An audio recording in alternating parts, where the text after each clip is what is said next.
Alright, so I recently made a video about how you can get more out of your force feedback by feeling understeer and oversteer in the moment that it happens. The video is up here, and if you saw it, then this is part 2, where I'm gonna show you one extra thing, because it might mean you have the wrong settings either in the sim or in your wheelbase.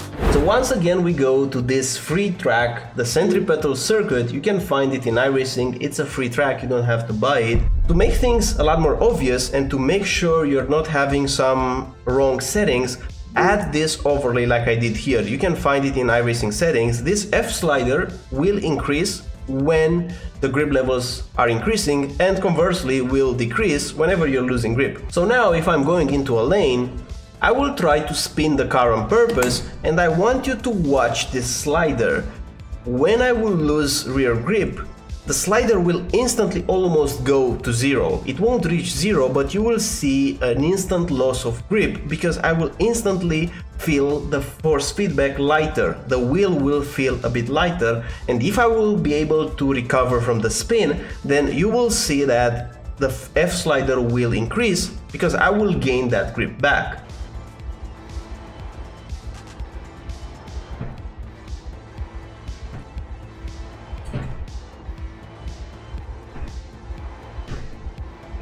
So as you can see, there's a clear indicator whenever you're losing grip. And if you want to stay at the grip limit, you have to feel that peak force feedback value. And when you go past it, you have to know how to stop, or you have to know how to induce some understeer or an oversteer, depending on the balance of the car. Obviously, the same thing applies for understeer. When you will understeer, the force feedback will fade away for a moment, and then will get back up when you get grip. It's not as obvious as oversteer.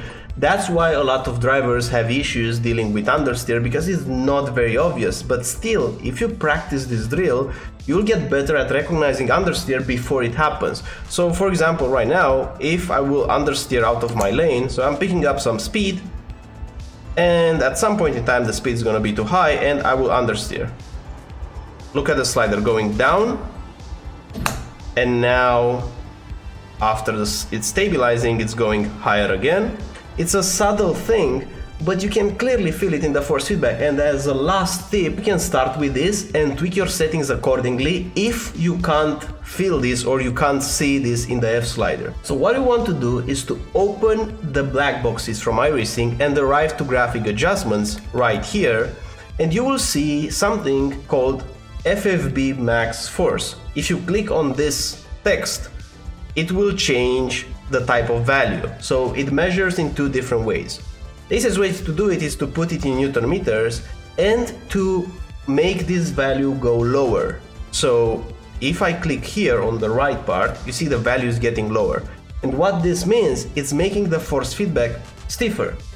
So if you're not feeling this, I highly encourage you to crank a bit your force feedback up and drive like this. Drive with a lot more force feedback. This is good because you will start picking up the subtle details, and if you have the headroom in your wheelbase, for example, if you have anything past 5 Newton meters, you can definitely take advantage of it. When you're driving, you will go back to your normal value, but just to get a better feel of feeling, you know, exactly that point of losing grip. This is a great thing to do. So just make this value go lower and you will have higher force feedback. And after you set this up, you want to make sure that with the new force feedback, this F slider won't go into red. Because if it goes into red, the force feedback is too high and your signal is clipping. And that might be the issue in the first place of why you're not feeling in your force feedback what's happening with the car and with the tires. I hope this was a good guide for you. I'm really happy to be doing this. If you want to improve at a quicker pace, you can also check getgoodracing.com. Thanks for watching. Bye bye.